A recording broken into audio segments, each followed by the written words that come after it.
I have spent years thinking about and honing my strategy on how to create the perfect travel film.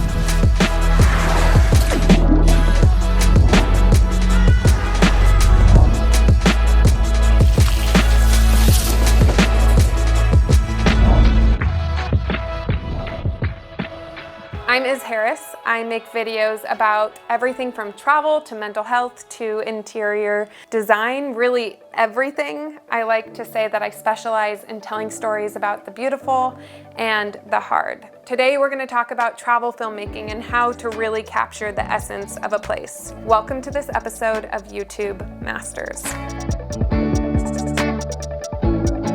When you visit a new place, you are bombarded with so many new things, so many sensations, so much newness. The challenge with travel filmmaking is to take all of that, bottle it up into a video, and create something that doesn't just show what a place looks like, but what it feels like. What I mean by that is when your audience sits back and watches your travel film, instead of them just seeing what the place looks like, they're going to have a fully immersive experience. They're going to have a feel for what it sounded like, what it smelled like, what it felt like, what the place, the culture, the context is really like. I'm going to walk you through the specific areas that I am mindful of when it comes to making a travel film. We're going to go through the process from start to finish with one goal: fully immersing your viewer in a travel experience. Capturing an experience in a place doesn't begin once you're on the ground. There's a lot of prep that goes into doing a place justice, and depending on the scale of the project you're working on or the film that you're trying to create, this can take anywhere from a few hours to a few weeks. One question you might have is, how detailed should I get in the planning? As an avid storyboarder who storyboards with most of my video projects, I actually don't storyboard for travel videos. This is for a bunch of reasons, but mainly it's because travel is entirely unpredictable, and when you're capturing the experience, you don't want to be basing it off of a script. You really want to let it flow naturally. So you might be wondering, well, then how do you capture all the things? Instead of making a frame-by-frame plan like I would for other films, I plan it like I would a trip. I come up with the main special things about that place that someone would have to see to fully experience it. For instance, when I was headed to Switzerland, I knew that this was going to be a few things: mountains, trains, tiny villages, and open valleys. I planned my trip accordingly to make sure that I would capture those key things that help to give an accurate view and perspective of that place. Similarly, when I was planning my film for Iceland, I knew I was going to have to capture a certain set of things for that place. The thermal energy rising off of the hills, the open roads, the icy blue lagoons, and the dramatic cliff beaches. I plan my trip accordingly, and then instead of storyboarding each of the specifics, I follow a formula to make sure that I get a variety of shots and the shots that I need to show the place. I try to work within a formula to really capture what I need. The formula comes in 3 parts, and for each part I try to get 3 to 5 good shots for each major scene in the trip. First, establishing footage. Establishing footage is going to be wide, and it's going to provide context. You have to remember that when your viewers are watching this film, a lot of times they have never been to the place that you're showing them. So having a few shots that provide context of the place allows them to just get settled and have a better perspective and understanding of what's to come. I like to think of establishing footage kind of like an anchor. It's what's going to help them just like stay put. This is where we're at, and now I'm going to show you some footage that really like dresses that up and gives it some personality. The second part of our formula is what I call experience shots. These are the shots that are going to kind of occur in a linear fashion to really hold your viewer's hand in the process of what's taking place. So let's say you're sitting down to eat. This might show you walking to your table, getting seated, taking out the menu, and then food arriving. These experience shots are what really build out the story. With the establishing, now your viewer knows where they're at, and they need those experience shots to really take them through the experience of that scene. This footage really gives your viewer an understanding of the flow and sequence of events, and just really allows them to go along this journey with you. The third part of the formula, and honestly my favorite part of the formula, is texture. This footage on its own is merely decorative, but when mixed with the context of establishing footage and the sequencing of events that the experience footage gives you, it just takes everything from being a normal viewing experience to a fully immersive experience where you're getting a little bit more of the depth of what that scene had to offer in person. Texture footage is a perspective that typically someone would only see if they were on the trip with you. They're usually up close, detailed, kind of abstract shots that just give the viewer this feeling of being in that room. This might be an up-close shot of coffee pouring into a cup. It could be cream going into tea, or a hand gliding along moss on a tree, or a really up-close shot of a smoldering fire. Texture isn't just up-close shots, it can also be wide, but the way that I identify it as texture is that on its own, it would be purely decorative. So maybe it's a shot of you twirling in the street and it just adds some of the emotion and joy that you experienced in that place. Texture footage is what's going to take this film and really elevate it to the next level. It helps enhance your establishing footage, your experience footage, and really bring your viewer along for the ride. So now that you have your three-part formula for shooting, you've got your establishing, experience footage, and texture footage, we are going to dive into the editing.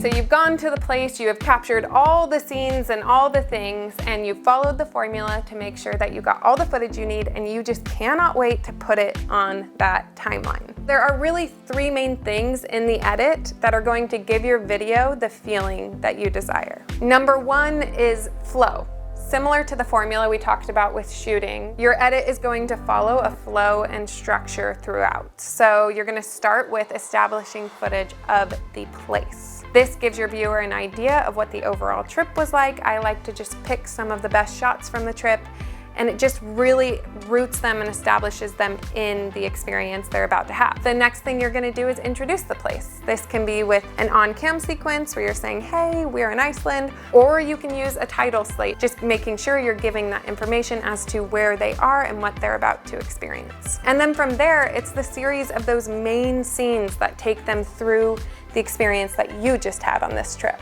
These scenes will loosely follow the formula that you used when shooting. First, giving that contextual footage, then seamlessly going into that experience footage, and within that experience footage, seamlessly adding in and sprinkling in that texture footage to just give it a little bit more depth so that the viewer feels like they're truly there with you.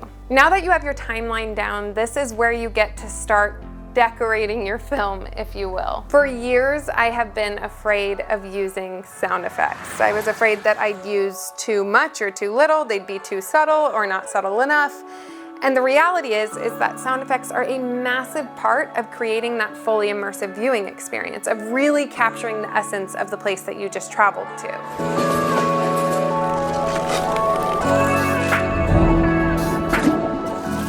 They are chronically underrated and underused, and really add to your film. Whether you're really packing in your intro with some sound effects, or you're sprinkling them throughout or adding them to a montage, they're going to add so much more feeling to your film and give your viewer an idea of not just what the place looked like and felt like, but what it sounded like too.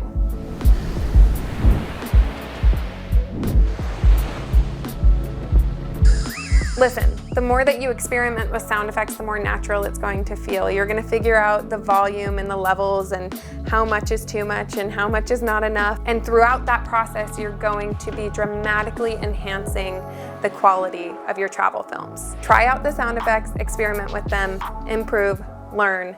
They're essential. Third and final focus in editing that often gets overlooked is the overall pacing. I think sometimes we get so excited to be in the editor and to be laying down the footage and throwing in some montages here and a funny moment there that we forget that the film as a whole needs to be a cohesive viewing experience. For example, if you are capturing a fall road trip that's packed with nature pit stops and hikes, you're gonna have a different pacing than you would with a film where you're adventuring through the Swiss Alps.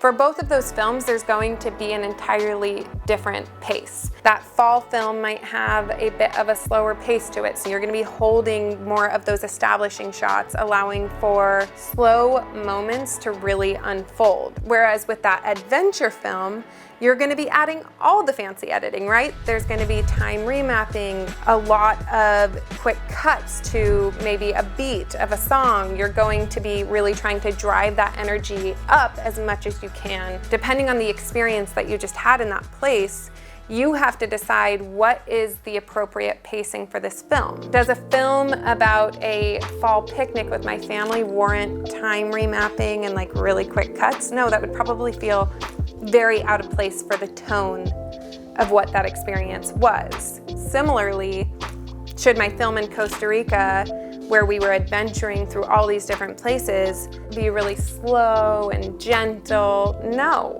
that was a kinetic, wild trip, and I want to capture that in the pacing of the film. Pacing is essential, and just remember that it really, truly should be reflective of the experience of the place that you're capturing. Just as we put time into planning the trip and really making sure that we were visiting those places to get an accurate perspective of the place, you want to ask yourself, what was the overall theme of this experience? What am I trying to communicate to the viewer?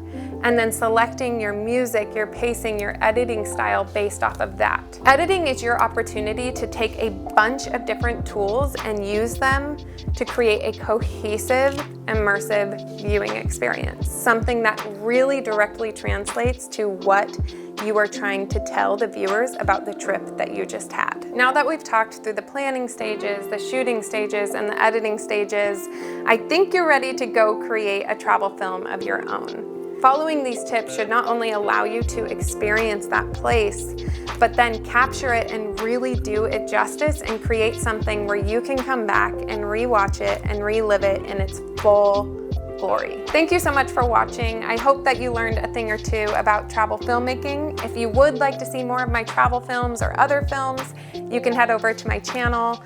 Make sure to subscribe to Musicbed to capture more of their YouTube Masters series.